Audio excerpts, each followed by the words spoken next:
Gold, trusted gold buyers. మీరు తాకట్టు పెట్టిన బంగారాన్ని విడిపించి ఈ రోజు ఉన్న మార్కెట్ ధరకు కొనబడను.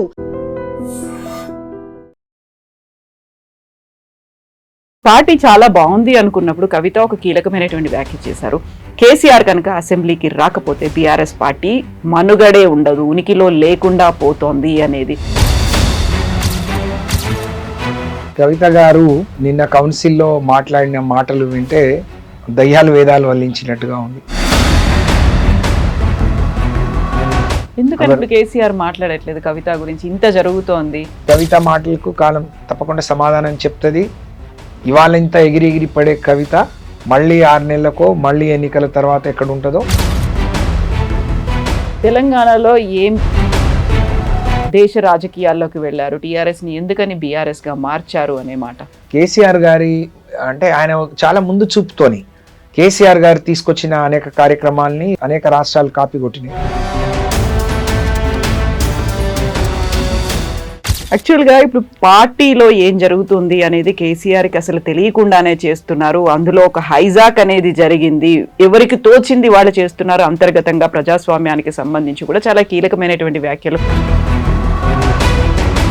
ఎప్పుడైతే అంటే పార్టీకి నష్టం చేసే ఈ పనులు నిజంగా మొత్తం మీడియా కానీ సమాజం చూసింది. కేసీఆర్ గారు ఆ రోజే ఇక్కడ ఉండే కేటీఆర్ గారు, హరీష్ రావు గారు మొత్తం వాళ్ళ కుటుంబంతో పాటు బీఆర్ఎస్ అగ్రనాయకత్వం అంతా హైదరాబాద్లో ఉంది.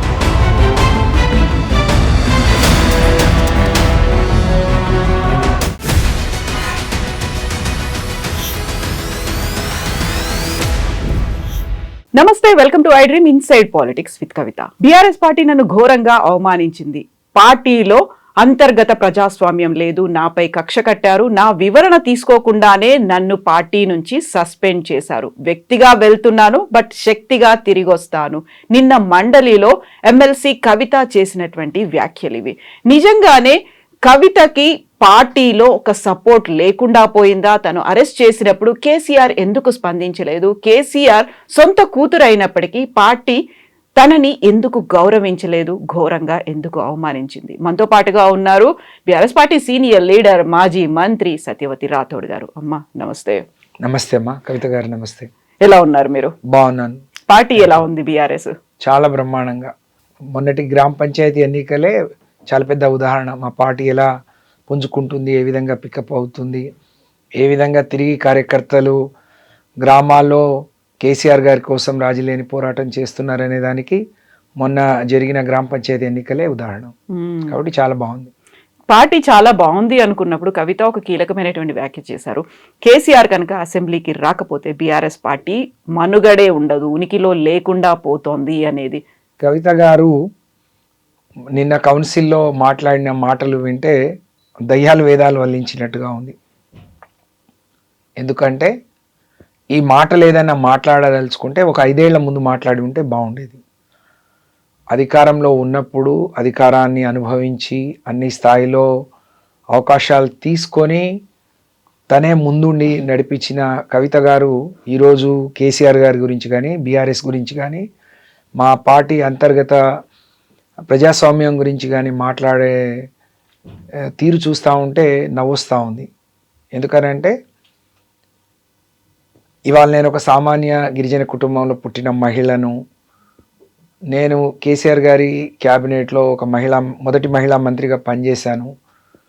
రాజకీయాలలో పదవులు రావాలి అని అంటే ఒక బ్యాక్గ్రౌండ్, ఒక అన్ని ఆర్థిక బలం, అంగబలం, లేకపోతే కుటుంబం నుంచి ఎవరో ఒక వారసత్వం, ఇవన్నీ ఉండే రోజుల్లో కష్టపడి పనిచేసి ఒక నిజాయితీగా ఉండే ఒక వ్యక్తిని చూజ్ చేసుకొని ఆయన మంత్రి చేసిందంటే కేసీఆర్ గారు దగ్గర ఎంత ప్రజాస్వామ్యం ఉంది, ఏ విధంగా ఆయన ఆలోచన ధోరణి ఉంటుంది అనేది మనం అర్థం చేసుకోవచ్చు.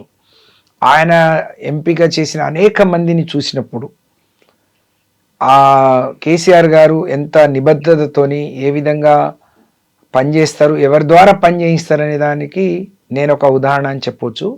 కాబట్టి ఈరోజు కవిత గారు మాట్లాడే మాటలు మరి ఏ విధంగా మాట్లాడింది, ఎందుకు మాట్లాడింది, ఎవరు మాట్లాడిస్తున్నారు, రాజీనామా చేసిన తర్వాత కూడా మరి 5 నెలల తర్వాత ఆ రాజీనామాను ఆమోదించకుండా ఆమెను సభకు పిలిపించి సమయం ఇచ్చి ఆమె సొంత సమస్యను ఏదో జాతీయ సమస్యగా, రాష్ట్ర సమస్యగా, తెలంగాణ ప్రజల మహిళల సమస్యగా ఆమె చెప్పుకునే ప్రయత్నం చేస్తుంటే దీన్ని ఒక ఉద్దేశపూర్వకంగా కేసీఆర్ గారు బాగున్నా, బీఆర్ఎస్ బాగున్నా, పుంజుకుంటుందన్నా ఎప్పటికప్పుడు దాన్ని ఏ విధంగా బలహీనపరచాలి అనే ఆలోచన చేసే కొంతమంది కుట్రదారులు చేతిలో కవిత గారు కీలుబొమ్మగా మారిందని నేను భావిస్తున్నాను.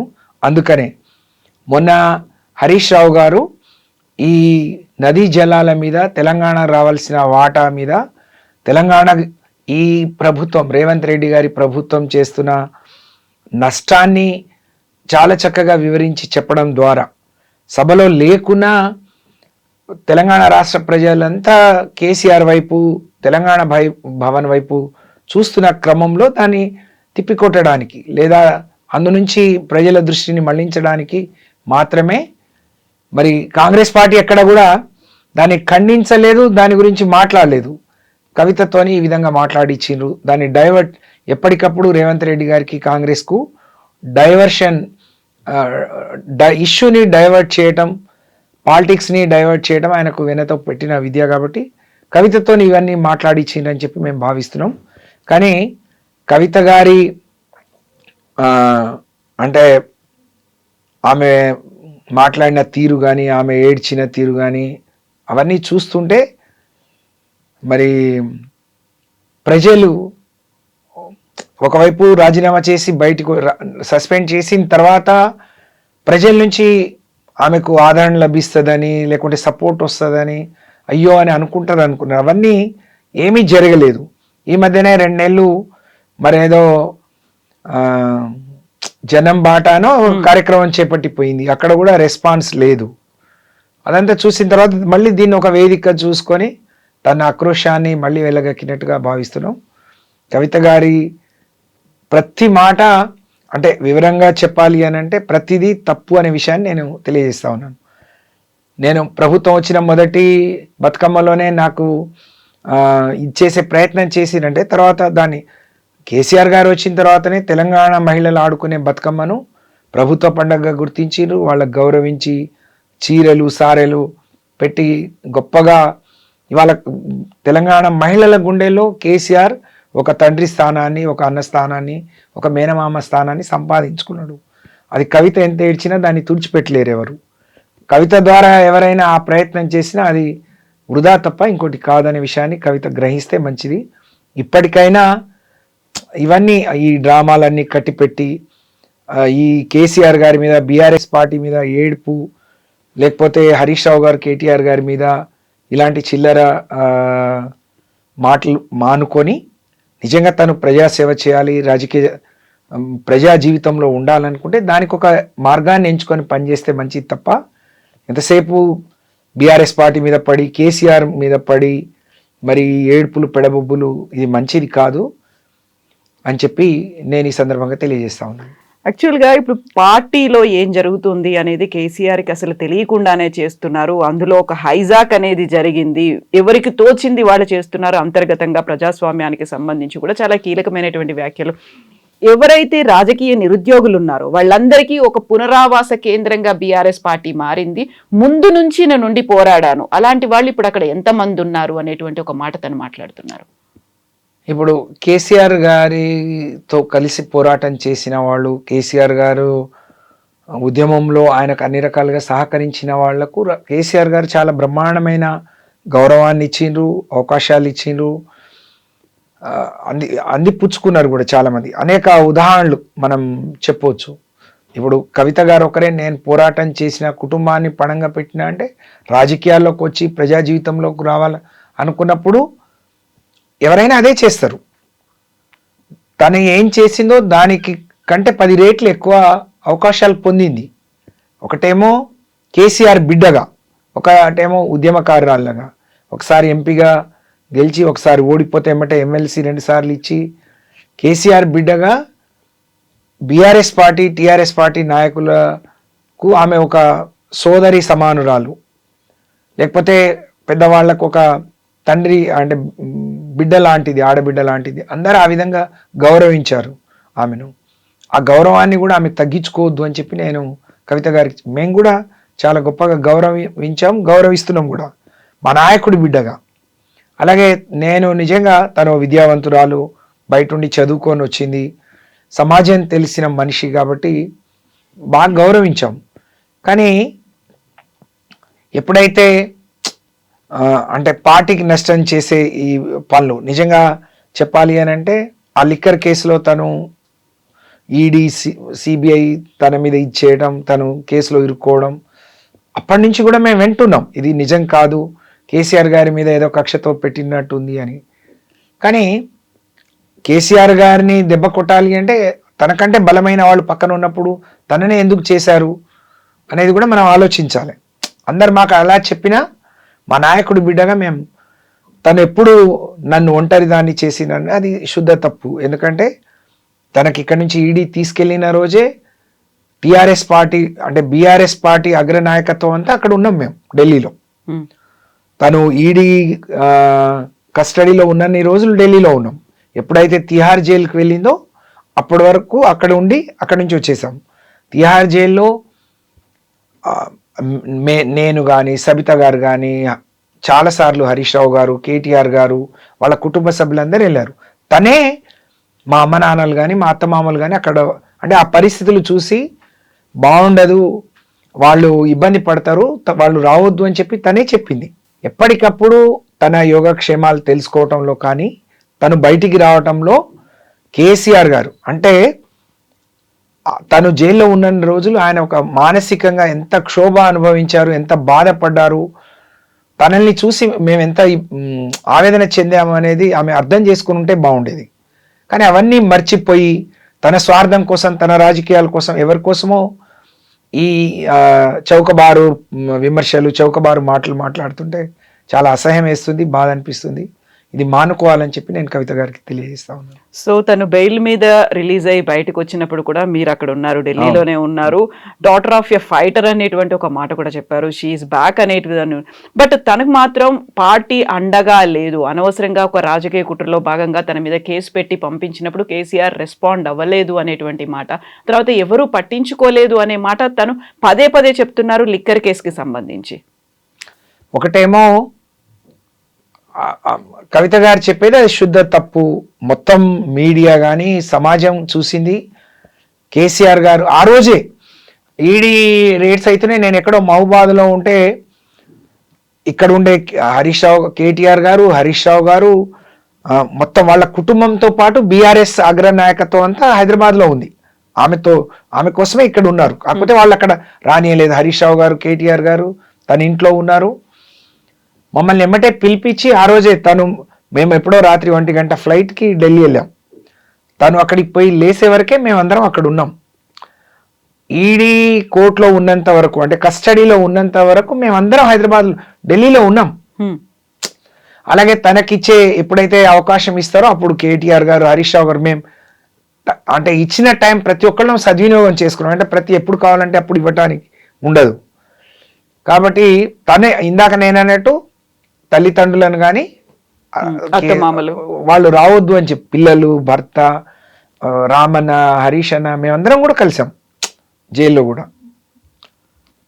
కానీ ఇవాళ ఎవరు లేరు, ఒంటరిగా వదిలేసిండ్రు, అయ్యో అనలేదు అని అంటే అది చాలా అంటే తప్పు అనే విషయాన్ని నేను తెలియజేస్తూనే కేసీఆర్ గారు ఒక ప్రజా పోరాటం చేసియో లేకపోతే ఒక సమస్య మీద పోరాడియో జైలుకు పోయిన వాళ్ళ సంగతి వేరు. ఒక ఆడపిల్ల అయి ఉండి లిక్కర్ కేసులో ఇరుక్కుంటే అది పార్టీకి అవమానం, వ్యక్తిగతంగా కేసీఆర్ గారికి కూడా. అని చాలా పెద్ద పర్సనాలిటీ.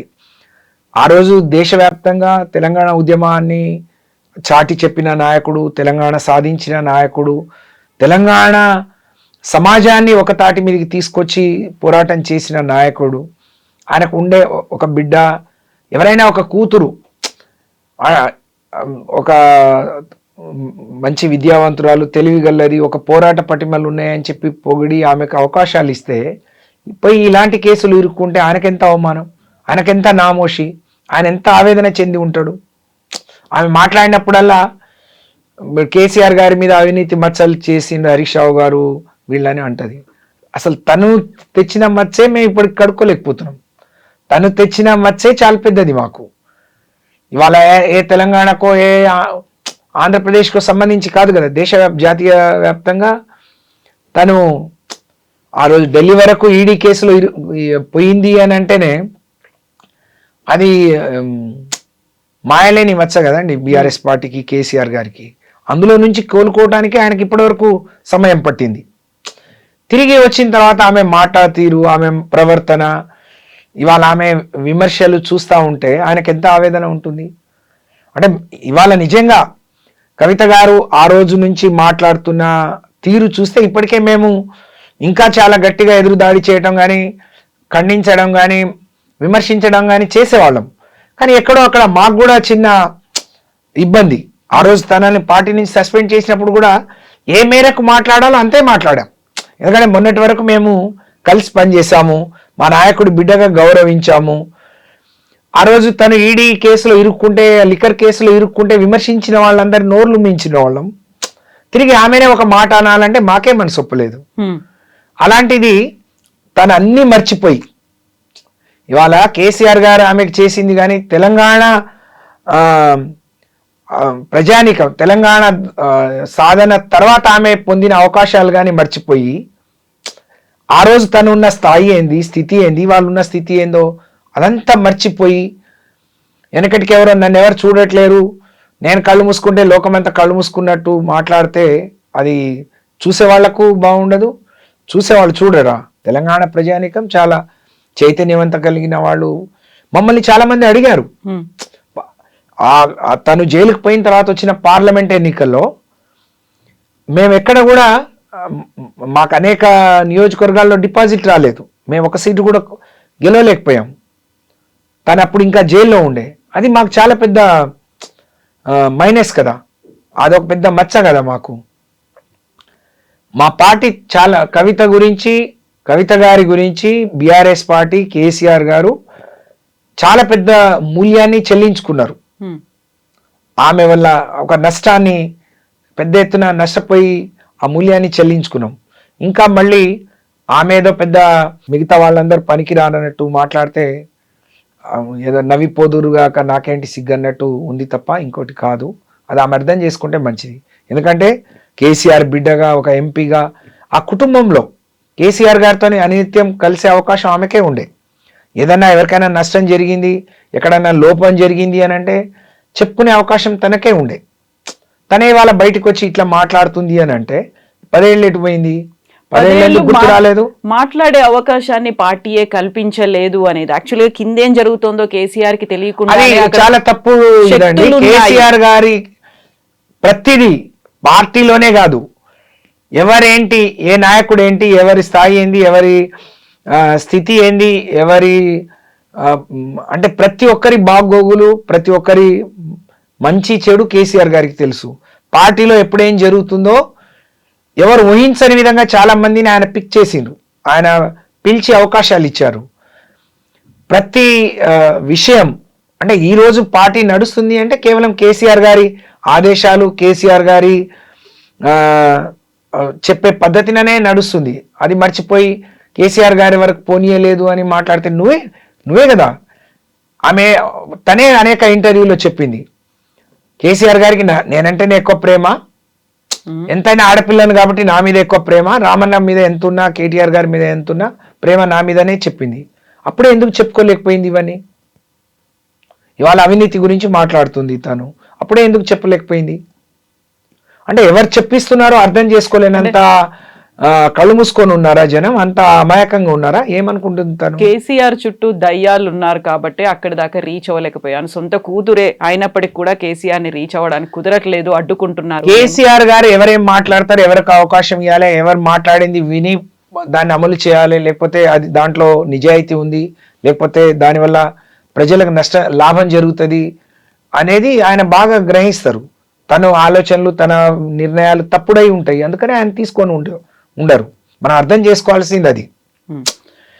ఇప్పుడు నేను యాజ్ ఏ మినిస్టర్గా, అంటే మినిస్టర్ రాకముందు 5 ఏళ్ళు వారితోని, నేను ఎమ్మెల్సీ కూడా కాకముందు వారితో కలిసి ప్రయాణం చేశాను పార్టీ జనరల్ సెక్రటరీగా. మేము చెప్పిన అనేక అంశాలని వారు పరిగణలోకి తీసుకొని అమలు చేశారు. అలాంటి కేసీఆర్ గారు తను మంచి సలహాలు మంచి సూచనలు ఇస్తే ఆయన మనసు, అంటే కేసీఆర్ అంటే ఒక ముఖ్యమంత్రి ఒక నాయకుడు మనసు కాదు, ఒక తండ్రి మనసు, ఒక కొడుకు మనసు. ఆయన ఇప్పుడు మనం తెలంగాణ వచ్చిన తర్వాత ఏమైంది అని అన్నది, ఏమైంది? ఆమె 2014 కంటే ముందు ఆయన ఎంత గొప్పగా ఆలోచించేవాడు అంటే, నేను పార్టీలో అప్పుడే చేరాను, తెలుగుదేశం పార్టీ ఎమ్మెల్యేగా రాజీనామా చేసి మేనిఫెస్టో కమిటీ కూర్చున్నప్పుడు నేను ఎందుకో వేరే పని మీద అక్కడికి వెళ్ళాను. 200 ఉన్నది 500 చేద్దామని అంటే ఏం వస్తుంది, కనీసం పట్టేడు అన్నం తిని తనకు ఒక గౌరవం దక్కాలి, ఒక అవ్వకు ఒక అయ్యకు ఒక గౌరవం దక్కాలి, ఒక వితంతువుకి ఒక ఒంటరి మహిళకు అని చెప్పి దాని 1000 రూపాయలు అన్నారు.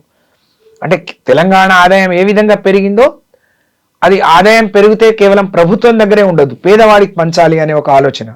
200 పెన్షన్ 2000 చేయటం కావచ్చు, కళ్యాణ లక్ష్మి లాంటి అద్భుతమైన కార్యక్రమం ఇవాళ కొన్ని రాష్ట్రాలు దాన్ని కాపీ కొట్టినాయి. మా దగ్గరే ములుగులో జరిగిన ఒక గిరిజన కుటుంబంలో జరిగిన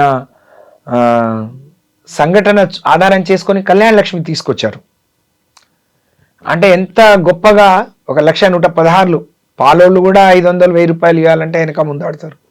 అంటే ఈ ప్రభుత్వాలకు, అంటే గతంలో ఎవరైనా ఇచ్చారా? 1000 2000 అయినా ఇచ్చారా అంటే లేదు. ఎవరైనా నాయకులు ఎవరో పెద్దవాళ్ళు దయతలిచి చేస్తే తప్ప, ఎవరో కొంతమంది సోషల్ సర్వీస్ చేసేవాళ్ళు ఎన్జిఓస్ పెళ్ళిళ్ళు లేకపోతే వాళ్ళకి సామాన్లు ఇప్పించిండ్రు తప్ప, ఒక రాష్ట్ర ప్రభుత్వం ఒక ముఖ్యమంత్రి ఎంత గొప్ప మనసుతో ఆలోచించి ఉంటే కళ్యాణ లక్ష్మి లాంటి పథకాలు వచ్చి ఉంటాయి.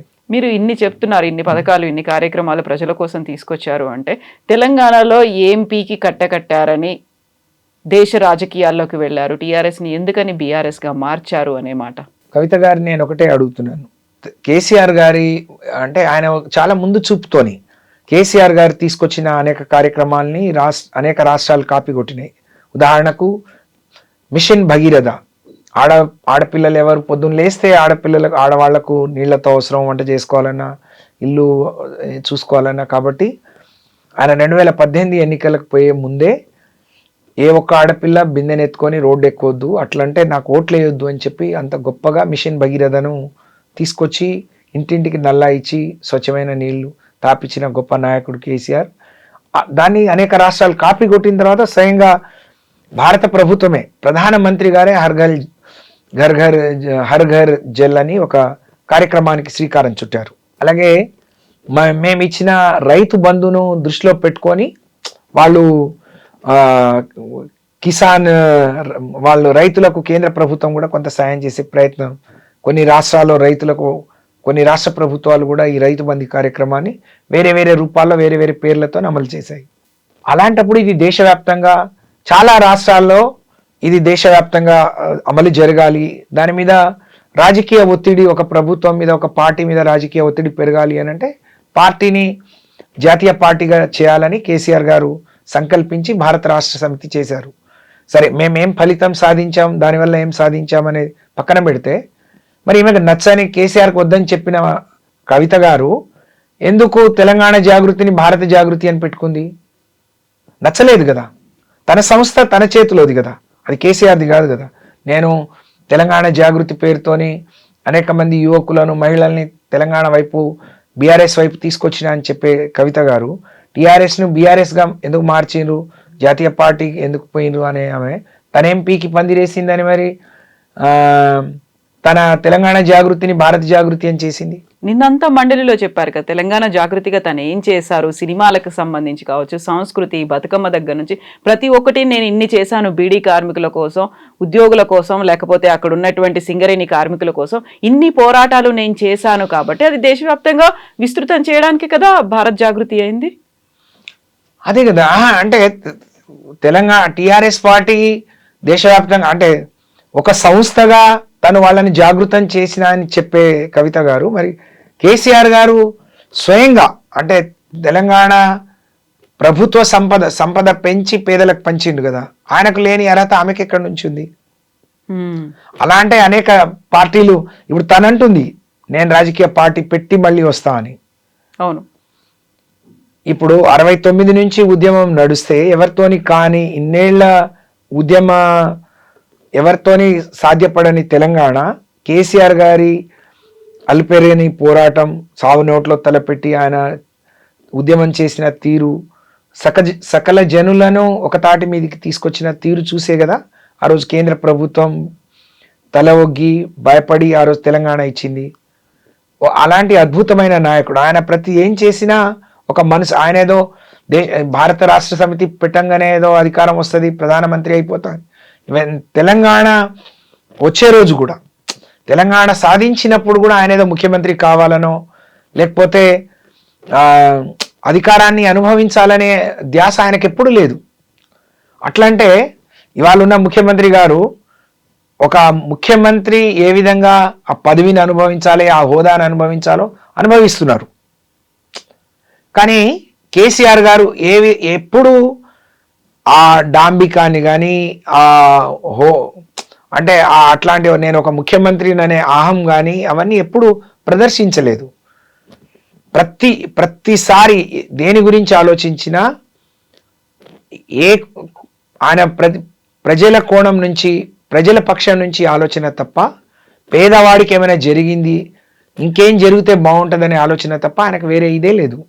అది తెలంగాణ రైతులకు జరుగుతున్న మంచి దేశవ్యాప్తంగా ఉన్న రైతులకు జరగాలని, లేకపోతే దేశవ్యాప్తంగా ఇవన్నీ అమలు కావాలని చెప్పి ఆయన ఆరాటం తప్ప తను బతుకమ్మ ఇది చేసింది. దేశమంతా బతుకమ్మ ఆడదు కదా.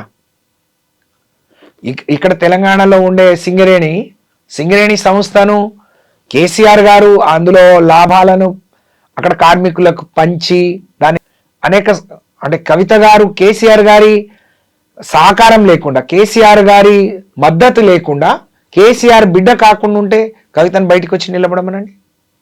ఇప్పుడు అవన్నీ చేసింది కేసీఆర్ మద్దతుతోని కదా, ఈ ప్రభుత్వం మద్దతుతోని కదా. అవన్నీ మర్చిపోయి తనేదో సృష్టించి బ్రహ్మలోకం నుంచి వచ్చి ఇప్పుడే సృష్టించి చేస్తున్నట్టు మాట్లాడితే నమ్మటానికి కూడా కొంచెం, మాట్లాడటానికి కూడా కొంత ఆలోచించి మాట్లాడితే బాగుంటుంది. ఇప్పుడు వ్యక్తిగా వెళ్తున్నాను, శక్తిగా తిరిగి వస్తాను అనే ఒక మాట. ఇప్పుడు కేసీఆర్ సపోర్ట్ లేకుండానే నా అంతటి నేను నిలబడగలను. కేసీఆర్ ఆమెకు శక్తి అండి. కేసీఆర్ లేని కవిత వ్యక్తిగా కూడా, అంటే ఒక సమాజంలో ఒక గౌరవప్రదమైన ఇది కూడా ఆమె పొందలేదని చెప్పి నేను తెలియజేస్తా ఉన్నాను. ఎందుకంటే ఇన్నేళ్ళు ఎవరో, ఇప్పుడు నేనున్నానండి, ఆ రోజు రాజకీయాల్లోకి వచ్చాను, అనేక ఒడుదొడుగులు ఎదుర్కొని ఇక్కడ వరకు వచ్చాను. తను కేసీఆర్ బిడ్డగానే కదా. కవిత తన ఇంటి పేరు కూడా మార్చుకోలేదు కదా అండి, కల్వకుంట్లానే పెట్టుకుంది. తన భర్త ఇంటి పేరు వేరే కదా, కల్వకుంట్ల కవితగానే తను చలామణి అవుతుంది కదా.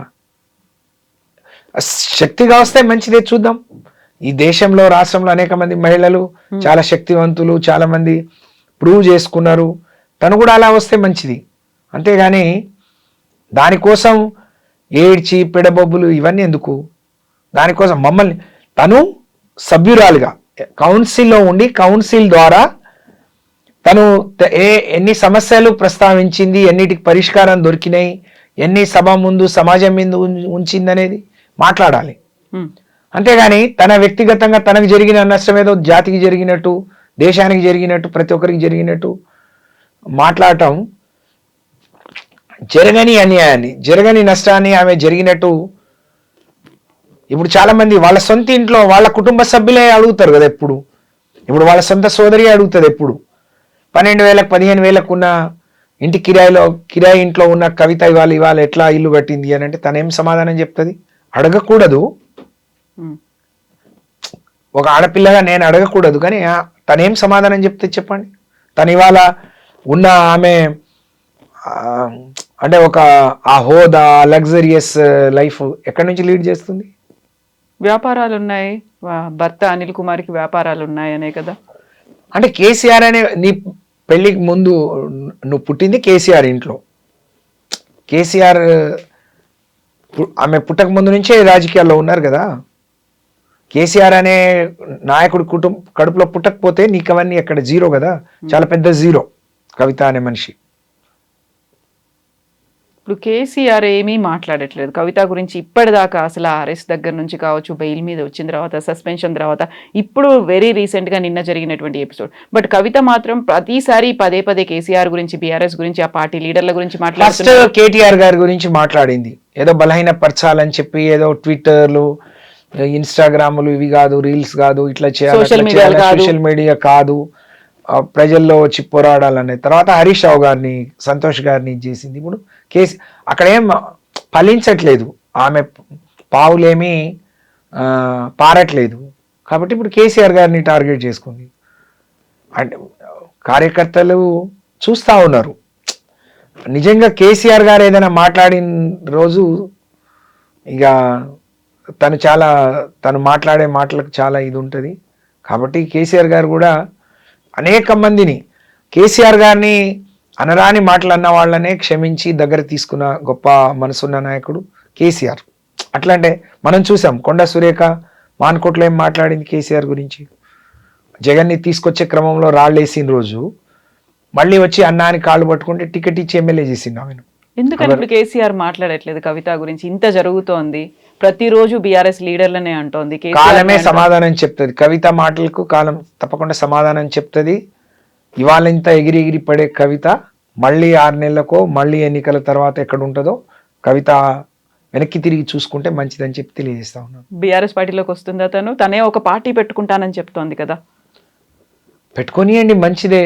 కానీ బీఆర్ఎస్ మీదనే ఎందుకు ఈ విమర్శలు? బీఆర్ఎస్ మీదనే ఇన్ని రోజులు అందులోనే ఉండి, అందులోనే అన్ని అనుభవించి, మళ్ళీ తను కూర్చున్న కొమ్మను తనే నరుక్కుంటూ మాట్లాడటం. తన కొమ్మ నరుక్కుంటే వేరు, కానీ చెట్టునే నరికేస్తా అని చెప్పి మాట్లాడటం ఆమె వల్ల కాదు.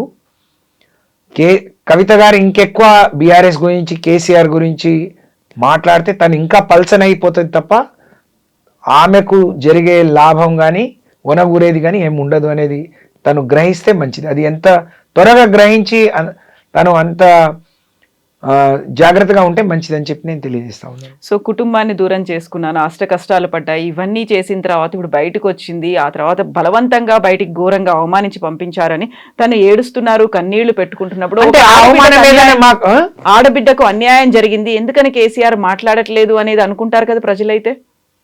జరగలేదు కాబట్టి మాట్లాడట్లేదు.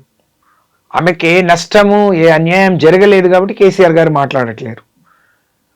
అంటే ఇప్పుడు తను ఎంపీ గెలిచింది, తన ఎంపీ ఓడిపోయింది, తనలాగే చాలా మంది ఓడిపోయారు, ఎవరికి అవకాశం రాలేదు. కానీ తనకు 2 సార్లు అవకాశం కౌన్సిల్లో ఇచ్చారు కేసీఆర్ గారు. తనకు అన్ని రకాలుగా ఇప్పుడు తను పట్టించుకోలేదు అని ఆమె మొత్తం బెయిల్ కావాల్సిన ఖర్చులన్నీ, తను ఢిల్లీ ఖర్చులన్నీ కేసీఆర్ గారే పెట్టారు కదా, బిడ్డగానే పెట్టారు. కాబట్టి పార్టీ పైసలు కాదు, కేసీఆర్ గారి సొంత డబ్బులతోనే బెయిల్ కానీ అవన్నీ చేశారు. కేసీఆర్ గారు దగ్గర అంటే ఎక్కువ లబ్ధి పొందింది కాబట్టి అనవసరంగా మాట్లాడుతుంది, ఎప్పుడో అప్పుడు ఊరుకుంటుందని కేసీఆర్ గారు భావిస్తున్నారని నేను అనుకుంటున్నాను. ఎందుకంటే వేరే అయితే అసలు వేరే మహిళల గురించి ఆయన చాలా తక్కువ. ఇప్పుడు అలాగే చాలా మంది కేసీఆర్ దగ్గర అన్ని రాజకీయాలుగా పదవులు తీసుకొని అన్ని అనుభవించి బయటికి పోయి మాట్లాడిన వాళ్ళ మీద కూడా ఎప్పుడు మాట్లాడలేదు కేసీఆర్ గారు. కేటీఆర్ గారు, హరీష్ రావు గారు, మిగతా పార్టీ నాయకులు మాట్లాడతారు కానీ తను ఎవరి గురించి ఇంత పల్లెత్తు మాట మాట్లాడలేదు. అది ఆయన సంస్కారం, అది ఆయన హుందాతనం. అంతేగాని ఇవన్నీ చిల్లర వేషాలు వేసి ఈ కప్పిగంతులు వేసే వాళ్ళ గురించి ఏం మాట్లాడతారు ఆయన? ఇప్పుడు ఆయన అంటే వాళ్ళ గురించి మాట్లాడి పల్చన కావటం కూడా సరైనది కాదని నా భావన. మాట్లాడకూడదు, కేసీఆర్ గారు మాట్లాడకపోవటమే మంచిది. అదే సమాధానం. సస్పెన్షన్ తర్వాత జనం బాటలో నిన్న మండలిలో మాట్లాడిన తర్వాత తనే ఒక పార్టీ పెట్టుకుంటాను అని చెప్పినప్పుడు, పార్టీ పెట్టిన తర్వాత విపరీతమైనటువంటి ఆరోపణలు, విమర్శలు ఇంకా ఎక్కువ అవుతాయి కదా. అప్పటికి కూడా ఆన్సర్ ఇవ్వరా కేసీఆర్? చాలా పార్టీలు పుట్టినాయి కాలగర్భం, చాలా తెలంగాణ అంటే మనం చూస్తూ, మనం రాజకీయాల్లోకి వచ్చినప్పటి నుంచి మనం పుట్టి పెరిగి ఇప్పుడు ఇన్నేళ్లలో అనేక రాజకీయ పార్టీలు పుట్టాయి. ఒక సరి అయిన లక్ష్యం కోసమో, సరి అయిన ఒక డైరెక్షనో లేకపోవటం కావచ్చు, లేకపోతే అదే ఒక లక్ష్యం, నిర్దిష్టమైన లక్ష్యం అంటూ లేని పార్టీలు చాలా పుట్టినాయి, కాలగర్భంలో కలిసిపోయినాయి. ఈ ఉమ్మడి రాష్ట్రంగా ఉన్నప్పటి నుంచి అంటే ప్రధానంగా చెప్పుకోదగ్గ ప్రజా సమస్యల మీద నిజంగా ప్రజల గుండెల నుంచి పుట్టిన పార్టీలు అంటే ఒకటి కేసీఆర్ పెట్టిన టీఆర్ఎస్ ఆ రోజు, అలాగే స్వర్గీయ ఎన్టీఆర్ పెట్టిన తెలుగుదేశం తప్ప ఏది నిలవలేదు. అంత గొప్ప స్టార్ అని చెప్పుకునే చిరంజీవి గారు పెట్టినా అది కాలగర్భంలో కలిసిపోయింది కదా. కాబట్టి తను కూడా పార్టీ పెడుతుంది, చూద్దాం తప్పకుండా. ఒక శక్తిగా మారదంటారా? ఆమె ఇప్పుడున్న శక్తిలో, ఇప్పుడున్న ఆమెకు వచ్చిన దీంట్లో 10వ వంతన్నా తన పార్టీ ద్వారా కానీ తన ద్వారా తను గెయిన్ అయితే మంచిది కావాలని నేను కోరుకుంటున్నాను కూడా. ఒక ఆడపిల్లగా నిజంగా తను అంటే ఏ విధంగా తను నాకు గెంటేశారు, గంటే అర్థమే లేదు కదండి. తను ఏం మీనింగ్, ఆమె మాట్లాడే మాటలకి ఏమైనా అర్థం ఉందా? గంటేసి నువ్వు అని అంటే తనకేమైనా అవకాశం, తను ఇప్పుడు స్టిల్ ఎమ్మెల్సీ కేసీఆర్ పెట్టిన భిక్ష ద్వారానే తను ఎమ్మెల్సీగా ఉండి బీఆర్ఎస్ పార్టీ భిక్షనే కౌన్సిల్లో పోయి మాట్లాడే అవకాశం వచ్చింది కదా. నువ్వు బయట మాట్లాడరాదు, కౌన్సిల్ ఎందుకు? 5 నెలల క్రితం రాజీనామా చేసి నిజంగా ఇలా మాట్లాడటం, మరి చైర్మన్ గారు అంటే వారన్నా గౌరవం ఉంది, ఆ చైర్ అన్నా గౌరవం ఉంది మాకు. కానీ మరి నాకు తెలిసి ఇన్నేళ్లలో రాజీనామా చేసి కరెక్ట్ ఫార్మేట్లో పోయిన వాళ్ళు ఎవరు మళ్ళీ తిరిగి సభకు వచ్చి మాట్లాడిన దాఖలా లేవు. మరి తనకు అంత అవకాశం ఇచ్చి మాట్లాడి ఇచ్చేయడం వెనుక మరి వాళ్ళ ఎజెండా ఏందో తెలియదు మాకు. కాబట్టి ఇలాగే అందరికి ఇస్తారా? కవిత గారికి ఇచ్చినట్టే అందరికి ఇస్తారా? అదే నేను ఇందాక చెప్పినట్టు నేను 5 ఏళ్ళు మంత్రిగా పనిచేస్తే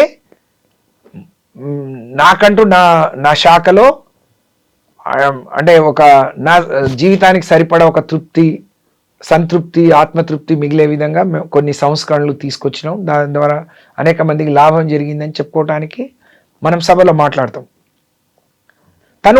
తను ఎమ్మెల్సీగా ఉన్న ఈ 2 టర్మ్లలో సభ దృష్టికి ఎన్ని విషయాలు తీసుకొచ్చింది, దానివల్ల ప్రజల సమస్యలు పరిష్కరించగలిగిందని మాట్లాడాలి. కానీ బీఆర్ఎస్ మీద, కేసీఆర్ మీద దుమ్మెత్తిపోయడానికి కౌన్సిల్ ఎందుకు? ఎక్కడైనా పెట్టవచ్చు కదా.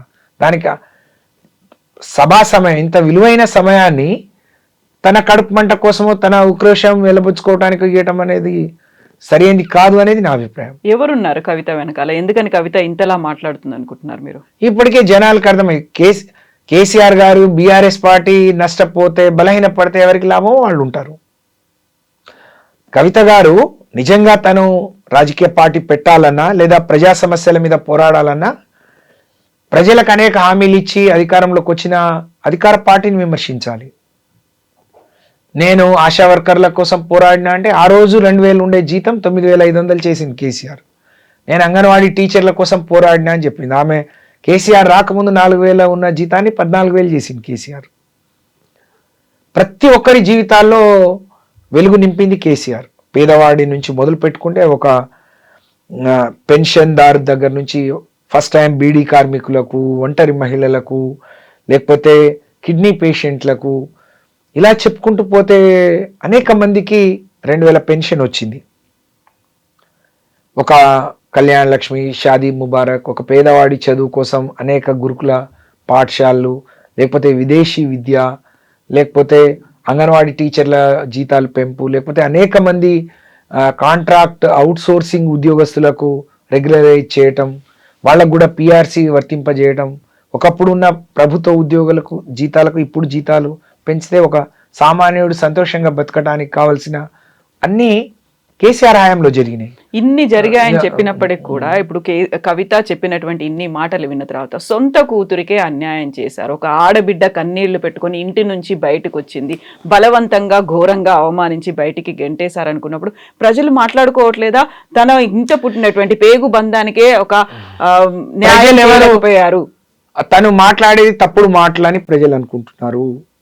తను కేసీఆర్ని, బీఆర్ఎస్ పార్టీ నష్టపరిచి, కేసీఆర్ అంటే ఆ రోజు పార్టీ నష్టపోయిన తీరు కానీ, పార్టీ మీద మచ్చపడ్డ తీరు కానీ చూసిన వాళ్ళు ఇప్పటికైనా చాలా మంచి పని చేసింది అని అనుకుంటున్నారు తప్ప, అంటే తన గురించి మళ్ళీ మాట్లాడి తనని మళ్ళీ వెనక్కి తీసుకురాకుండా చేయడం అనేదే ఇవాళ చాలామంది సంతోషపడే విషయం. తనేం మాట్లాడింది ఆ రోజు? మాట్లాడుతూ కేసీఆర్ గారి గురించి అంటే మీరెవరు మాట్లాడట్లేరు, అలాంటి పార్టీ ఉంటే ఎంత పోతే ఎంత అని మాట్లాడింది. ప్రజలు ఏమనుకుంటున్నారు, కేసీఆర్ ఇంత గొప్ప ఉద్యమకారుడు, తెలంగాణ సాధించి 10 ఏళ్ళు ఈ రాష్ట్రాన్ని దేశంలో అగ్రగామిగా నిలబెట్టినవాడు, ప్రతి పేదవాడి కష్టం. ఇవాళ ఎక్కడ చూసినా ఒక రైతుకు యూరియా బస్తా దొరక్కుంటే కేసీఆర్ని తలుచుకుంటున్నాడు. పండించిన పంటకు గిట్టుబాటు ధర రాకున్నా, కొనేవాళ్ళు లేకున్నా కేసీఆర్ని తలుచుకుంటుండు. ఇవాళ ఒక కేసీఆర్ కిట్ రాకపోతే ప్రతి గర్భిణి కేసీఆర్ని తలుచుకుంటుంది. ఇంతమంది తలుచుకునే కేసీఆర్, ఇంతమంది గుండెల్లో ఉండే కేసీఆర్ మరి తనకు నష్టం చేస్తారని, సొంత బిడ్డకే నష్టం చేస్తారు. కోట్ల మంది గుండెల్లో ఉండే కేసీఆర్ సొంత బిడ్డకు నష్టం చేస్తారు అంటే ఎవరు నమ్ముతారండి? నష్టం కాదు, తనకు లాభం ఎక్కువై మరి పార్టీకి నష్టం జరుగుతున్న క్రమంలో ఆమెను పక్కన పెట్టిండ్రని అనుకుంటారు తప్ప ఆమెకు నష్టం జరిగింది అయ్యో అని అనుకునే వాళ్ళు లేరు అని చెప్పి నేను తెలియజేస్తాను. సో మీకు మాత్రం కేసీఆర్ అంటే విపరీతమైనటువంటి అభిమానం ఉన్నట్టుంది. మిగతా లీడర్లను పక్కన పెడితే మీరు స్వయంగా ఒక టాటూ వేయించుకున్నారు, ఆ తర్వాత చెప్పులు కూడా వేసుకొని అని చెప్పారు. ఆయన మళ్ళీ సీఎం అయ్యే వరకు ఇప్పటికి 4 ఏళ్ళు అయిందా చెప్పులు లేకుండా తిరుగుతున్నారు మీరు? 3.5-4 ఏళ్ళు కావస్తుంది. సెప్టెంబర్ 17, 2022 నాడు బంజారా అంటే లంబాడీలకు సంబంధించి ఆరాధ్య దైవం సేవాలాల్ భవన్, ఆదివాసుల కొమరం భీం భవన్ ఇనాగ్రేషన్ చేస్తూ 1,00,000 మంది లంబాడి గిరిజన బిడ్డలందరితో కేసీఆర్ గారు ఎన్టీఆర్ స్టేడియంలో ఒక సభ నిర్వహించినప్పుడు తెలంగాణ లంబాడీస్కి గతంలో కాంగ్రెస్ ప్రభుత్వంలో తీరని అన్యాయం, నష్టం జరిగింది. అంటే మనం దేశానికి స్వాతంత్రం వచ్చినప్పుడు హైదరాబాద్ రాష్ట్రంగా ఉన్న ఇది కలిసే క్రమంలో ఇక్కడ లంబాడీస్ అని రికగ్నైజ్డ్ అన్ని అర్హతలు ఉన్న వాళ్లకు రిజర్వేషన్ రాలేదు, ఎస్టీలుగా గుర్తింపు రాలేదు. అదే ఆంధ్రప్రదేశ్లో ఉన్న లంబాడీస్కి ఎస్టీలుగా గుర్తింపు వచ్చింది. అది 56లో వాళ్ళు ఎస్టీ రిజర్వేషన్ పొందితే 76 వరకు లంబాడీస్కి రికగ్నేషన్ రాలేదు. అనేక పోరాటాల తర్వాత కేంద్ర ప్రభుత్వం ఒక కమిటీ వేసి వాళ్ళు తప్పు జరిగిందని గ్రహించి 76లో లంబాడీలకు ఎస్టీ జాబితాలో చేర్చారు.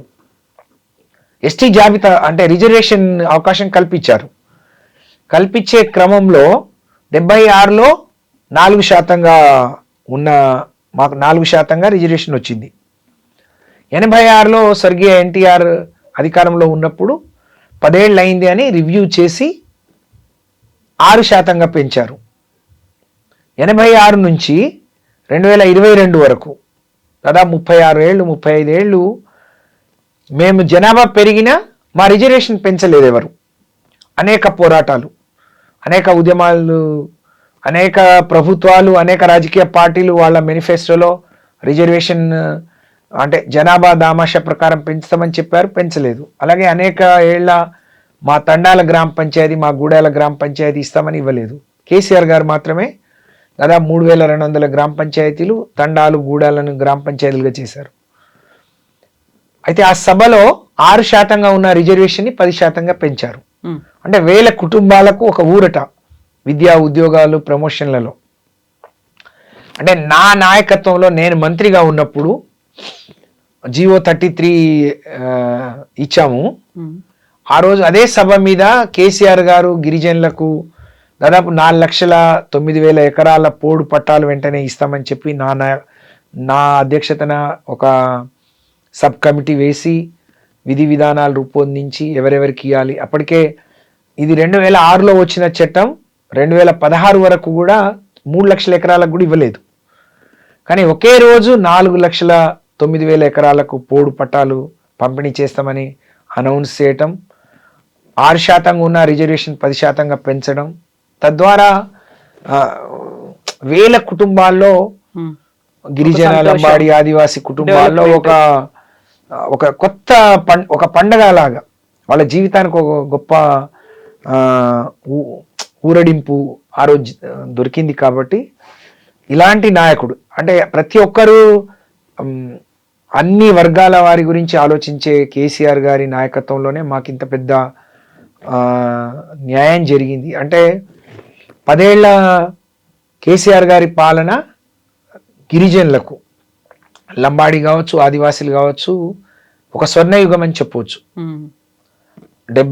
ఎప్పుడో 48-47లో వచ్చిన స్వాతంత్రం ఇన్నేళ్ల తర్వాత మాకు మళ్ళీ తిరిగి ఒక 2 అడుగులు ముందు పడిన సందర్భం అది. ఆ రోజు నుంచి మళ్ళీ కేసీఆర్ 3వ సారి ముఖ్యమంత్రి కావాలి, అలాంటి నాయకుడు ఉంటేనే అన్ని వర్గాల వారికి మేలు జరుగుతుందని చెప్పి భావించి ఆ రోజే దీక్ష పూని ఆ చెప్పులు మానేశాను. వస్తారంటారా మళ్ళీ కేసీఆర్ తప్పకుండా రెట్టింపు ఉత్సాహంతో మంచి మెజారిటీతోని. నాకు తెలిసి 2004లో అప్పుడు 89లో ఎన్టీ రామారావు గారు ఓడిపోయి మళ్ళీ 94లో రెట్టింపు, వేరే పార్టీలకు కనీసం ప్రతిపక్ష హోదా కూడా రాని విధంగా ఏదైతే ఆ రోజు ఎన్టీఆర్ని మనం తప్పు చేశాము, నష్టం చేసుకున్నాం. ఇవాళ కేసీఆర్ గారు ఓడిపోతే ఒక రాజకీయ పార్టీగా ఆయన ప్రతిపక్ష నాయకుడుగా ఉన్నాడు, మేము రాజకీయ పార్టీలో నాయకులుగా ఉన్నాం. కానీ వాళ్ళు నష్టపోయింది తెలంగాణ సమాజం, తెలంగాణ ప్రజలు. అంటే ఈ ప్రభుత్వానికి ఒక ముందు చూపు లేకపోవడం, లేకపోతే ఒక టీం వర్క్ లేకపోవడం.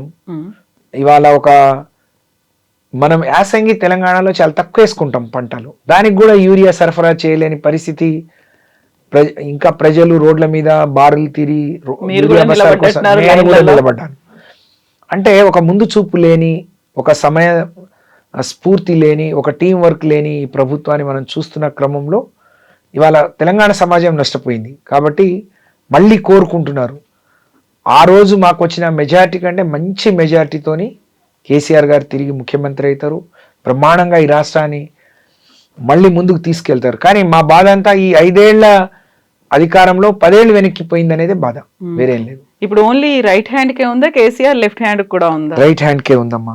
ఓకే. ఎప్పుడు ఈ చెప్పులు వేసుకోను అని చెప్పింది గట ఏమైనా, ఏది ముందు? కొద్ది చెప్పులు ముందు మానేశాను. ఇప్పుడు సెప్టెంబర్ అంటే 3.5 years అవుతుంది.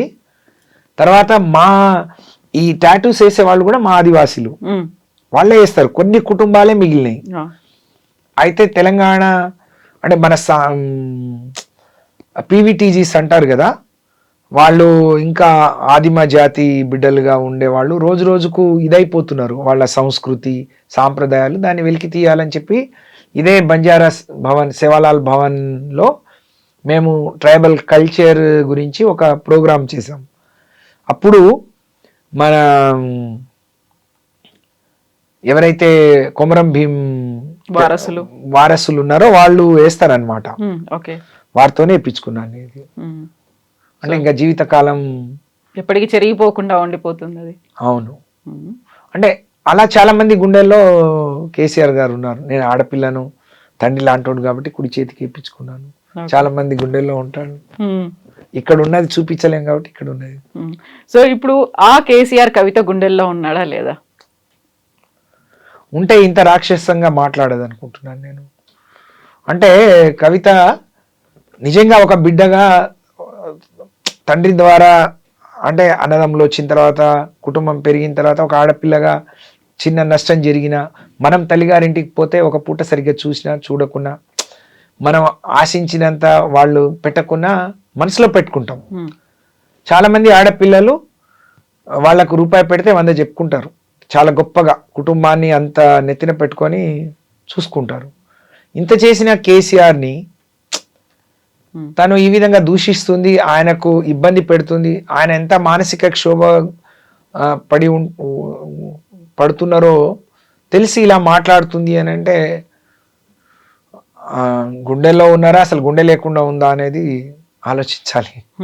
సో సత్యవతి రాథోడ్ గారికి సంబంధించి ఒక పర్సనల్ క్వశ్చన్. మీరు ఏటూరు నాగారానికి ఏమీ చేయలేదు, ఒక మంత్రిగా ఉండి అదే కమ్యూనిటీకి చెందిన వాళ్ళ ఈ ములుగు దగ్గర నుంచి వచ్చినప్పటికి కూడా వెరీ రీసెంట్గా మంత్రి సీతక్క చేసినటువంటి కామెంట్స్ కూడా మీ మీద, సో మీరు ఆ జిల్లాకి ఏమీ చేయలేదు, ఏటూరు నాగారానికి ఏమీ చేయలేదు, ములుగుకి ఏం చేయలేదు అనే మాటని నిజంగా ఆమె మాట్లాడిన మాటలు ఆమె విజ్ఞతకు వదిలేస్తున్నాను. నేను ఆమెను చాలా గౌరవించేదాన్ని. ఇవాళ ఒక నియోజకవర్గంగా ఉన్న ములుగు జిల్లా అయింది అంటే అది కేవలం కేసీఆర్ ఆశీర్వాదం, కేసీఆర్ ప్రాంతం మీద ఉన్న ప్రేమ. ఏటూరు నాగారం డివిజన్ అయింది అంటే కేసీఆర్ గారికి నేను ఇన్ఛార్జి మంత్రిగా అక్కడ ఉండే ఇబ్బందులు, ఏటూరు నాగరం ములుక్కి చాలా దూరం ఉంటుంది, దాదాపు 70 కిలోమీటర్లు. అవతల ఇంకా 5-6 మండలాలు ఉంటాయి కాబట్టి అది డివిజన్ ఇవ్వమని చెప్పి నేనే డివిజన్గా మార్పించాను. ములుగు జిల్లా కానీ నేను ఇన్ఛార్జి మంత్రిగా ఉన్నప్పుడే అక్కడ medical college, nursing college, collectorate, అక్కడ 350 ఎకరాల జాగా ట్రైబల్ యూనివర్సిటీ. ఆ గతంలో స్వర్గీయ చందులాల్ గారు ఉన్నప్పుడు ఆ జిల్లాను ఆయన సొంత జిల్లా, సొంత మంత్రి కాబట్టి చాలా నిధులు ఇచ్చి, మొదటి మేడారం జాతర కేసీఆర్ గారు వచ్చిన ముఖ్యమంత్రి అయిన మొదటి జాతరకే 150 కోట్ల రూపాయల నిధులు ఇచ్చి అక్కడ అనేక అభివృద్ధి కార్యక్రమాలు, జాతర నిర్వహణ చాలా బాగా చేశాం. తర్వాత ఇంకోసారి 100 కోట్లు. తర్వాత నేను మంత్రిగా 2 జాతరలు నిర్వహించాను, ప్రతిసారి 100 కోట్లు. అక్కడ అనేక షెడ్స్ కానీ చాలా అభివృద్ధి చేశాం. అలాగే ములుగు, మారుమూల ములుగు జిల్లాకు సంబంధించి 3 మండలాలు కొత్తగా ఏర్పాటు చేశాం ప్రజల పరిపాలన సౌలభ్యం కోసం. దాదాపు 104 గ్రామ పంచాయతీలు కొత్తగా చేశాం, తండాలు, గూడాలు అన్ని. అలాగే నేను మంత్రిగా ప్రతిసారి అంటే ఒక 200 కోట్ల రూపాయల నిధులతోని రోడ్లు, అంటే నేరుగా వచ్చే గ్రామ పంచాయతీ ఫండ్స్తో పాటు నేను మంత్రిగా ఒక 200 కోట్ల రూపాయలు జాతర కాకుండా డెవలప్మెంట్ కోసం ఇచ్చాం. నేను గ్రామ పంచాయతీ ఎన్నికల్లో తనకు అంటే ములుక్కు నేను చేసిన పనులు తను జీవితకాలంలో చేయలేదు అని చెప్పాను. తను మళ్ళీ జిల్లా చేయలేదు కదండి, నేను చేశాను కదా జీవితకాలానికి. ట్రైబల్ యూనివర్సిటీ 350 ఎకరాలు ఇప్పించి ట్రైబల్ యూనివర్సిటీకి నేను మంత్రిగా ఉన్నప్పుడే శంకుస్థాపన జరిగింది. జాతర బ్రహ్మాండంగా నిర్వహించాం, డివిజన్ చేసుకున్నాం, మండలాలు చేసుకున్నాం, గ్రామాలు చేసుకున్నాం. వాళ్ళు ఏమన్నారంటే ఒక గ్రామం దూరంగా ఉంటుంది ఒక గూడెం, దాన్ని గ్రామ పంచాయతీ చేస్తా అన్నది సీతక్క గారు. అంటే పంచాయతీరాజ్ మంత్రి ఉండి చేయాలి, అలాగే ఆపరేషన్ కగారు మీద కూడా తను మాట్లాడాలి, ప్రతిపక్షంలో ఉన్నప్పుడు మూటలు మోసటం కాదు, అధికారంలోకి వచ్చిన అవకాశం వచ్చినప్పుడు ఇంకా చేయాలి అని చెప్పాను నేను. దాన్ని ఆమె కూర్చుంటే లేవలేదండి. మరి నీలాగా ఎగరలేను నేను, నీలాగా డ్రామాలు చేయడం నాకు రాదు. నేను కూర్చున్న కాడి నుంచి ఇన్ని చేశాను, మరి నువ్వు ఊరికి ఏం చేసావు? తీసుకొచ్చిన 100-150 కోట్ల మేడారం జాతరకు వీళ్ళ కమిషన్ రాలేదు, వీళ్ళ డిపార్ట్మెంట్కి రాలేదని ఇద్దరు గొడవ పెట్టుకునేది అన్ని పత్రికల్లో వచ్చింది కదండి. అది సత్యవతి చెప్పలేదు కదా, బీఆర్ఎస్ చెప్పలేదు కదా. తీసుకొచ్చి నేను నా జిల్లా, నా నియోజకవర్గం కాదు, నేను ఇన్ఛార్జి మంత్రిగానే ఎప్పుడు ఒక చిన్న మచ్చ లేకుండా, ఇంత మరక లేకుండా, ఇంత ఆరోపణ లేకుండా బ్రహ్మాండంగా 4 జాతరలు నిర్వహించినాం మేము. మీరు నిర్వహించే ఒక జాతరకి ఇన్ని విమర్శలు ఎందుకు వచ్చినాయి? మేం కాదు కదా, పత్రికలే వచ్చినాయి. మరి దేవాదాయ శాఖ నిధులు అక్కడ దుర్వినియోగం అవుతాయని R&Bకి మార్చుకున్నారు. వాళ్ళే ఎందుకు మార్చుకున్నారు? మీరే కదా మీకు కమిషన్ రాదు అని చెప్పి గొడవ పెట్టుకొని 4 రోజులు ఆపిన తర్వాత మళ్ళీ ముఖ్యమంత్రి తిడితే సర్దుకొని మళ్ళీ పని చేయిస్తుంది మీరు. ముఖ్యమంత్రిని తీసుకుపోయి నా జీవితమే ధన్యమైపోయిందన్నావు 150 కోట్లకు. అట్లంటే మేము దాదాపు 600-700 కోట్లు జాతరకి ఖర్చు పెట్టాం. మేము ఎప్పుడు ఇంత గొప్పగా నీలాగా బడాయి మాటలు మాట్లాడలేదు కదా. మీరు ఇంత గొప్పగా మేము చేశామని చెప్తున్నప్పుడు కూడా మీరు అక్కడికి బిర్యానీలు తెప్పించుకొని తిన్నారు తప్ప మీరు చేసింది ఏమీ లేదు అనేటువంటి ఇంకో మాట కూడా ఉంది, అదే సీతక్క దగ్గర నుంచి వచ్చింది. అందుకనే ఆమె విజ్ఞతకు వదిలేసి నేను బిర్యానీలు ఏటూరు నాగరం తీసుకుపోయి తినాల్సిన అవసరం లేదు. నేను మంత్రిగా నేను ఆదేశిస్తే అక్కడికే తీసుకొచ్చి పెడతారు. నేను ఆమెలాగా ఏమంటారు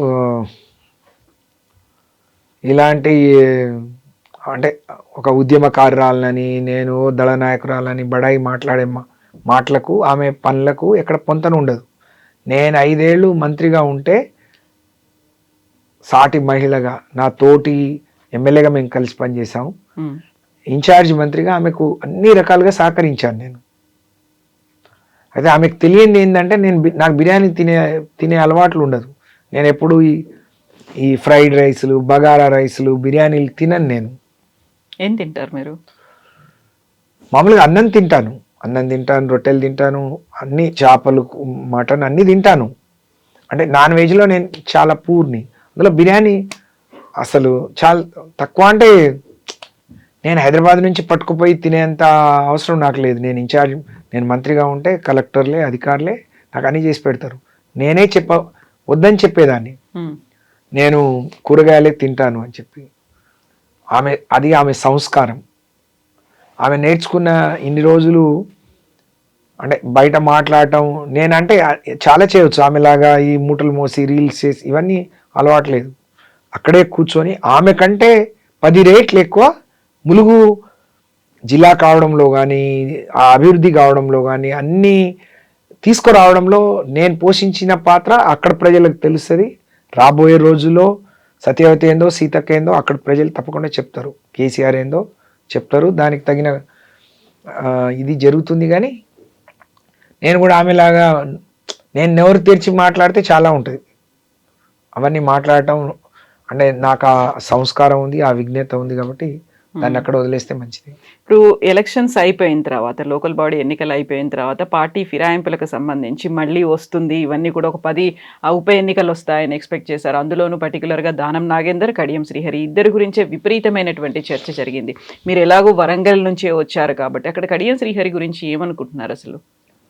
ఒకటేమో 10 మంది కాంగ్రెస్ పార్టీలోకి పోయిన మాట వాస్తవం, కండవలు కప్పుకున్నారు. ముఖ్యమంత్రి గారు అనేక వేదికల ద్వారా కూడా అన్ని ఎవిడెన్స్ ఉన్నాయి. కానీ వీళ్ళు సిగ్గు లేకుండా, అంటే నిజంగా ఇన్ని బడాయి మాటలు మాట్లాడే రేవంత్ రెడ్డి గారు కానీ, కాంగ్రెస్ వాళ్ళు కానీ వాళ్ళతో రాజీనామా చేయించాలా?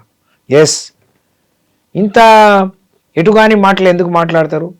మా పార్టీలోకి వచ్చారు, మేము తీసుకున్నాం అని రాజీనామా చేయించాలి. లేదు అని అంటే బీఆర్ఎస్ ఏనంటే మా కండవ కప్పుకొని మళ్ళీ రావాలా? ఇప్పుడు కడియం శ్రీహరి గారు కూడా చాలా నీతి మాటలు మాట్లాడతారు. చాలా బడాయి మాటలు, మొన్నటి నా ఫలితమే ఇదని చెప్తారు. నిజంగా మీకు ప్రజాదరణ అంత గొప్పగా ఉంటే, ప్రజలు ఆదరిస్తుంటే మిమ్మల్ని రాజీనామా చేయండి. మీరేందో ప్రూవ్ చేసుకోవాలంటే మీరు రాజీనామా చేసి మళ్ళీ పోటీ చేయండి కదా. పోటీ చేయడానికి భయపడి ఓడిపోతామని తెలిసి ఈ డ్రామాలు, ఈ గొప్ప గొప్ప బడాయి మాటలు ఎందుకు మాట్లాడతారండి? కడియం శ్రీహరి గారు కావచ్చు, దానం నాగేందర్ కావచ్చు. ఒక్క జూబ్లీ హిల్స్ ఎన్నికలు వస్తేనే 300 కోట్లు పెట్టిండ్రు. ముఖ్యమంత్రి వారం రోజులు వీధులన్నీ తిరిగిండు. అప్పటికే ఏదో సావు కళ్ళు లోటపోయి సావుకొచ్చి గెలిచిండ్రు. దాన్ని చేయకుండా రాజీనామా చేస్తే మీకు విషయం ఏందో తెలుస్తుంది కదా. మీరు ఎక్కడున్నారో కూడా ప్రజలు చెప్తారు కదా. ఆ శక్తి లేనోళ్ళు, ఆ ధైర్యం లేనోళ్ళు పిరికి మాటలు ఎందుకు మాట్లాడతారు? పైపెచ్చి ఎందుకు ఈ బడాయి, ఎందుకు రూబాబు? కడియం శ్రీహరి గారు కేసీఆర్ గారిని, కేటీఆర్ గారిని నేను ఎవరి చాటుగా రాలేదు. నువ్వు డైరెక్ట్ వచ్చి ఉంటే, మీరు స్ట్రేట్గా మీరు ఎదిగి ఉంటే ఇప్పుడు కూడా రాజీనామా చేసి ప్రూవ్ చేసుకోవాలి కదా. ఆయన నిజాయితీ ఏందో ప్రూవ్ చేసుకోవాలి. ఆయన కరెక్ట్ అని నిర్ణయం అని ప్రజలు ఇచ్చేస్తే మేము కూడా హర్షిస్తాం. అది వదిలేసి మళ్ళీ విమర్శలు, దిక్కుమాలిన పని చేసుడు కాకుండా మళ్ళీ బీఆర్ఎస్ పార్టీ మీద విమర్శలేంది? ఇవాళ కడియం శ్రీహరి, దానం నాగేందర్ ఇవాళ అక్కడ ఉన్నారు. అట్లా మాట్లాడే వాళ్ళకి ఇది ఉంది అని అంటే అది కేసీఆర్ పెట్టిన భిక్ష కదా. కేసీఆర్ గారు పెట్టిన భిక్ష వల్లనే కదా మీరు ఆయన ఇచ్చిన బీఫామ్లలో గెలిచి ఇవాళ ఇన్ని బడాయి మాటలు మాట్లాడుతున్నారు. నిజంగా మీకు ధైర్యం, ఇక నేను ఆడపిల్లను కాబట్టి ఇంకో మాట మాట్లాడొద్దు, కానీ నిజంగా ఆ శక్తి మీకుంటే మీరు మళ్ళీ రిజైన్ చేసి రాజీనామా చేసి ఎస్ మేము కాంగ్రెస్ పార్టీ అని చెప్పి పోటీ చేయండి. చూద్దాం మీ శక్తి ఏందో, బీఆర్ఎస్ శక్తి ఏందో తెలుస్తుంది. అది మర్చిపోయి ఏదో బడాయి మాటలు 4 విమర్శలు చేస్తే దాన్ని ప్రజలు హర్షించరు. ప్రజలు గమనిస్తున్నారు. రాబోయే రోజుల్లో మీకు కరుగాల్చి వాత పెడతారు. దానికి సిద్ధపడండి అని చెప్పి నేను తెలియజేస్తా ఉన్నాను. సో మనం కామెంట్లు, కాంట్రవర్సీలు వీటి గురించి మాట్లాడుకుంటే పొలిటికల్గా కాకుండా కొంచెం ఇప్పుడు విపరీతమైనటువంటి చర్చకు వచ్చినటువంటి అంశం వస్త్రధారణకి సంబంధించి. మహిళలు ఏ డ్రెస్సులు వేసుకోవాలి, వాళ్ళు చీరలు కట్టుకోవాలా, లేకుంటే మహిళలకే స్వేచ్ఛగా ఉండేటువంటి పరిస్థితులు ఉన్నాయా? మీరేమంటారు? ఈ మొత్తం డిఫరెంట్ వర్షన్స్ అన్నీ వినిపిస్తున్నాయి కాబట్టి మీ అభిప్రాయం ఏంటి? అంటే ఇట్లనే ఉండాలి, అట్లనే ఉండాలని ఎవరు చెప్పడానికి లేదు. కానీ మన సమాజం భారతదేశంలో మహిళలకు సంబంధించి అంటే దేశవ్యాప్తంగా ఏ విధంగా ఉన్నా భారతదేశంలో మహిళల్ని అందరినీ మనం గౌరవించుకుంటాం. ఒక తల్లి రూపంలో, ఒక చెల్లి రూపంలో, ఒక బిడ్డ రూపంలో, భార్య రూపంలో మనమే చెప్పాం కదా, ఎప్పుడు ఎక్కడ ఎట్లుండాలో అట్లుండాలి, అంతేగాని ప్రతి దగ్గర ఒకేలాగా ఉంటాను అని అంటే కుదరదు కదా. ఈ మధ్యన ఈ దుమారం అంతా చూస్తున్నాం, మీరు ఇట్లా ఉండొద్దు అట్లా ఉండొద్దు అని కొంతమంది మాట్లాడటం. వాళ్ళు మాట్లాడే వరకు ఎందుకు తీసుకురావాలని, ఎందుకు ఉండాలి? గౌరవం ఉంటే మంచిదే కదా. మన ఇంట్లో మన తల్లి ఎట్లా ఉండాలని మనం తల్లిని ఎందుకు గౌరవిస్తాం? తనకు కొన్ని ఇవి ఉన్నాయి కాబట్టి. మనం ఇవాళ ఎక్కడైతే మహిళలు పూజించబడతారో అక్కడ దేవతలు ఉంటారంటాం. పూజించాలి అని అంటే నువ్వు ఎట్లుంటే అట్లా పూజిస్తారా? దానికి ఒక నియమం, నిబంధన, ఒక పద్ధతి ఉంటుంది కదా. మీ మీ మీ ఇళ్ళలో, మీ ప్రైవేట్ ప్లేస్లో మీరు ఎట్లయినా ఉండండి, కానీ నలుగురిలో వచ్చేటప్పుడు అందరు గౌరవించే విధంగా ఉండాలి. అంటే మన వేషధారణను ఇంకొకళ్ళు అసహించుకునే వరకు ఎందుకు మనం వెళ్ళాలి? ఇంకొకళ్ళు మన గురించి ఇంత మాట్లాడే అవకాశం ఎందుకు ఇవ్వాలి అని చెప్పి నేను అడుగుతా ఉన్నాను. అది ఎవరైనా కావచ్చు. గౌరవంగా ఉంటే తప్పేంటి? అంటే మనం ఇష్టం అని అంటే అది ఏదో ఇంట్లో చేసుకోవాలి. ఇప్పుడు మనం ఏదో మాంసం తింటున్నామని బొక్కల మెడలో వేసుకొని పోం కదా. ఎక్కడ తినాలో అక్కడే తింటాం. అట్లాగే ఎక్కడ ఏది వేసుకోవాలో అట్లనే ఉండాలి. కానీ సమాజానికి ఏం చెప్తున్నాం? మన ఇంట్లో ఉండే పిల్లలకి ఏం చెప్తున్నాం? మనకే మంచిగా అనిపించదు కదా. మనం ఇవాళ మనం నైట్ గౌన్లలో ఉంటారు చాలామంది, ఎవరైనా వచ్చినా మనం అట్లా పోం, చీర కట్టుకొని పోతాం. మనకు అంటే సమాజంలో మనకు ఒక ఇది ఉన్నప్పుడు, మన వేషధారణకు ఒక గౌరవం ఇవన్నీ ఉన్నప్పుడు దానికే పరిమితం అయితే మంచిది కదా. అంటే వాళ్ళు చేసింది అందరికీ ఆపాదించడము, మీరు వాళ్ళకు కొంత ఫ్రీడమ్ ఉండొచ్చు, కానీ ఒక స్థాయి వరకే, లేదా దానికి ఒక లిమిటేషన్ ఉంటుంది. ఎక్కడ వేసుకోవాలో అక్కడ వేసుకోవాలి, కానీ దాన్నే మన సంస్కృతికి అది విరుద్ధం. అది నేనైతే దాన్ని హర్షించానండి. తప్పకుండా మహిళలు నిండుగా చూడీదార్ వేసుకోవచ్చు, చీర కట్టుకోవచ్చు, ఏదైనా మనం ఎవరైనా చేతులెత్తి నమస్కారం పెట్టాలి అని అంటే మనం నిండుగా ఉంటేనే అది మన సాంప్రదాయం, మన గౌరవం. అంతేగాని దాన్ని ఒకళ్ళు విమర్శించడం, అట్లా చెప్పడానికి నువ్వెవరు అనటం, అట్లా ఉండొద్దని కొందరు అనటం, ఉంటే నీకేంటి అనటం, దీనికి ఎక్కడో అక్కడ చర్చకు ఫుల్ స్టాప్ పెట్టి ఎవరి విజ్ఞతకు వాళ్ళని వదిలేయాలి. ఇప్పటికైనా మహిళలు, అది ఎవరైనా కావచ్చు, సమాజంలో మనకుండే గౌరవాన్ని దక్కించుకోవాలి, గౌరవంగా ఉండాలి. సమాజం కూడా చూసి హర్షించే విధంగా మన కట్టుబొట్లు కానీ, మన వేషధారణ కానీ, మన ఇవన్నీ ఉంటే మంచిది అనేది నా అభిప్రాయం, నా వ్యక్తిగత అభిప్రాయం. నేను అట్లనే ఉంటాను. అంటే అందరు అట్లనే ఉండాలని, నేను చీర కట్టుకుంటే అందరు నిండుగా చీర కట్టుకోవాలని కాదు, కానీ ఒక సర్టన్ లిమిట్స్, కొన్ని పద్ధతులు అయితే తప్పకుండా మహిళలకు ఉండాలి. అది అందరికి మంచిది. సో ఈసారి ఎన్నికల్లో కేసీఆర్ గతంలో కంటే ఎక్కువ సీట్లతో వస్తారు, మళ్ళీ ప్రభుత్వాన్ని ఏర్పాటు చేస్తారంటే సత్యవతి రాథోడ్ గారు మళ్ళీ పోటీ చేస్తారా, ఉంటున్నారా ఈసారి ఎన్నికల బరిలో? నేను కేసీఆర్ గారు ఒక క్రమశిక్షణ గల కార్యకర్తను, క్రమశిక్షణ గల నాయకురాల్ని. నేను కేసీఆర్ గారు ఏం ఆదేశిస్తే అది చేస్తాను. పోటీ చేయమంటే పోటీ చేస్తాను, నామినేటెడ్ పదవి ఇస్తే నామినేటెడ్ తీసుకుంటాను, లేదు పార్టీ ఆఫీస్లో కూర్చొని ఇదే పని చేయమంటే అది చేస్తాను. కానీ అంటే నా వ్యక్తిగతంగా అయితే నేను పోటీ చేయాలి, నా ప్రాంతం నుంచి ఒకసారి అవకాశం వస్తే పోటీ చేయాలని ఆలోచిస్తున్నాను. బట్ కేసీఆర్ గారిని ఎప్పుడు ఇది కావాలని అడగలేదు నేను. నాకు వచ్చిన అన్ని పదవులు ఆయనే పిలిచి ఇచ్చారు, కాబట్టి ఇప్పుడు కూడా ఆయనే పిలిచి ఏం చేయమంటే అది చేస్తాను. అనేక విషయాల మీద మనం మాట్లాడాం. నిజంగా ఇవాళ ప్రధానంగా మాట్లాడుకుంది కవిత గారి గురించి. కవిత గారు ఇప్పటికైనా తను మాట్లాడే మాటలకు ఫుల్ స్టాప్ పెట్టాలి. తను నిజంగా ప్రజాసేవ చేయాలనుకుంటే దానికో మార్గం ఉంటుంది, కానీ ఇంకొకళ్ళ మీద తుమ్మెత్తి పోసి ఇన్ని రోజులు తిన్న ఇంటి వాసాలు లెక్క పెట్టుకుంటూ తను ఇది చేస్తే అది తనకు మంచిది కాదు, ఇది ఎవరికి కూడా మంచిది కాదు. ఎందుకంటే కవిత గారి గురించి ఎవ్వరం గట్టిగా మాట్లాడలేకపోతున్నాము అని అంటే తను అర్థం చేసుకుంటే ఎందుకు మాట్లాడలేకపోతున్నాం. ఇప్పటికీ మా నాయకుడి బిడ్డగా మాతో కలిసి పనిచేసిన దానిగా మేము గౌరవిస్తున్నాం. కానీ తను హద్దులు మీరి మాట్లాడేటప్పుడు మొత్తం బీఆర్ఎస్ అంటేనే అవినీతిమయమైనట్టు, అమరవీరుల స్తూపం కట్టిస్తే అందులో అవినీతి చేసిందని మాట్లాడుతుంది. సెక్రటరియట్ అప్పుడు రేవంత్ రెడ్డి గారేమో అందులో లంకె బిందెలు ఉన్నాయి, అందుకనే రాత్రికి రాత్రి కేసీఆర్ గారు ఇది చేస్తున్నారు అన్నారు. రేవంత్ రెడ్డి గారు మాట్లాడే అన్ని ఇవాళ కమాండ్ కంట్రోల్ రూమ్లో కూర్చొని మాట్లాడతాడు, అది కేసీఆర్ గారు కట్టింది. సెక్రటరియట్లో కూర్చుంటాడు, అది కేసీఆర్ కట్టింది. అమరవీరుల అమరజ్యోతి అక్కడ ఇచ్చేసింది, అందులో కూడా అవినీతి జరుగుతుంది. 2 కలెక్టరేట్లు కడితే మునిగిపోవడానికి అవినీతికి ఏమైనా సంబంధం ఉందా? ఎక్కువ వరదలు వస్తే హైదరాబాదే మునిగిపోతుంది. హైదరాబాదే అంటే అక్కడ లోతట్టు ప్రాంతం ఉండొచ్చు. కలెక్టరేట్ అంటే దాదాపు ఎక్కువ భూములు తీసుకున్నాం బ్రహ్మాండంగా. ఇవాళ వేరే రాష్ట్రాల సెక్రటరియట్ కూడా లేనట్టు తెలంగాణ కలెక్టరేట్లు ఉన్నాయి, తెలంగాణ జిల్లా కలెక్టరేట్లు ఉన్నాయి. ఇవాళ అందరూ వచ్చి ఒక స్టడీ, కేసీఆర్ గారు చేసిన అనేక కార్యక్రమాలు అందరికీ ఒక పాఠ్యాంశం, ఒక స్టడీ టూర్ లాగా వచ్చి చూసిపోయారు. మిషన్ భగీరథ కావచ్చు, లేకపోతే మిషన్ కాకతీయ కావచ్చు, లేకపోతే అద్భుతమైన కాళేశ్వరం ప్రాజెక్టు కావచ్చు. కాళేశ్వరం నుంచి మొదలుపెట్టింది పిసి ఘోష్. ఇక మీరు చూసారు, కమిషన్ వేస్తే ఏదో కొండందోవి ఎలుకను పట్టినట్టు ఆయన ఏదో మళ్ళీ సిబిఐకి ఇచ్చి ఇక్కడ ఏం లేదని తేలిపోయిన తర్వాత మళ్ళీ వాళ్ళ మీద నెట్టొచ్చు నెప్పమని బీజేపీ వాళ్ళ మీద సిబిఐ పంపించారు.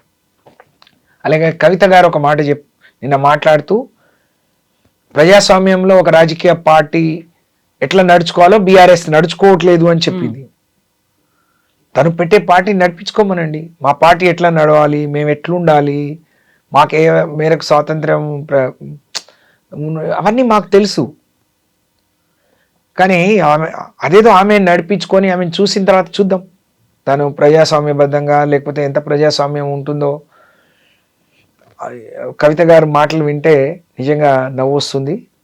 తన స్థాయికి మించి, శక్తికి మించి అనవసరంగా ఇతరుల మీద నీలాప నిందలు వేస్తూ నిజంగా తన ప్రసంగం కౌన్సిల్లో ఉందంటే అందరు చూసిండ్రు ఏం గొప్పగా. నేను ఈ అనేక విషయాలు ప్రస్తావించిన, వాటికి పరిష్కారం చూపిన, వీటి ఇంకా పెండింగ్ ఉన్నాయి, ఇవన్నీ మీరు చేయండి అని చెప్పి ఒక సభానాయకుడిగా ఆయనకి ఏమైనా బాధ్యతలు ఇస్తారేమో అనుకున్నాం. కానీ ఎంతసేపు ఏడుపు పెడబొబ్బులు, లేకపోతే అది చేసినా ఇది చేసినా, నా దగ్గర పెద్ద పెద్ద వాళ్ళు రాలేదు, కాంట్రాక్టర్ రాలేదు, అవన్నీ ఎందుకు అంటే నువ్వు ఆశించావా వీళ్ళందరూ రావాలని?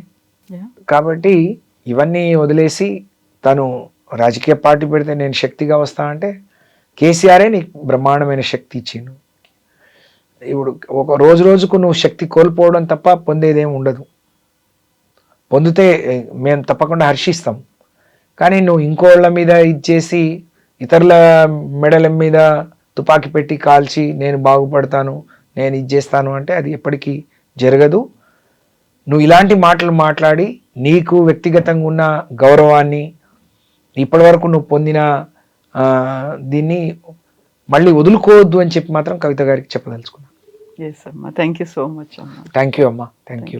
And for more videos, please subscribe to iDream. Please subscribe to iDream. Please subscribe iDream. And please subscribe to iDream. For more videos, subscribe to iDream. please like, share and subscribe to the channel. Congratulations, iDream. Subscribe to iDream. Subscribe to iDream. So subscribe to iDream Media. iDream ki iDream team andarki huge congratulations. Please subscribe iDream Media. Please subscribe to iDream. Subscribe iDream. Please subscribe to iDream. iDream అంటే నా కళల ఛానల్ను subscribe చేసుకున్న నోరు తిరుగుతలేదు, మీరైతే గంట గుర్తు కొట్టండి. For more such videos, please subscribe to iDream. Subscribe to iDream. Please subscribe to iDream. Please subscribe iDream Media. Please do subscribe to iDream. Please subscribe to iDream Media. For best entertainment and information, please subscribe iDream. And don't forget to subscribe to iDream.